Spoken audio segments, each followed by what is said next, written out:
ওই মামা, তোমার সেই ভাইরাল ডায়লগটা একবার একটু দাও তো। ডাক্তার সাহেব, স্ত্রীর ডেলিভারির সময় স্বামীকে ডেলিভারি রুমে যেতে দিন, যাতে সে কোনোদিন বলতে না পারে তুমি আমার জন্য কি করেছো।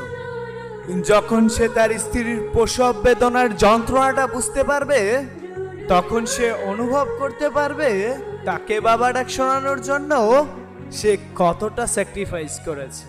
আরে এখনকার সময় হসপিটালে তো দূরে থাক, হাজারো মানুষের একটাই অভিযোগ, আগের মতো আর সেই মানুষটা নেই।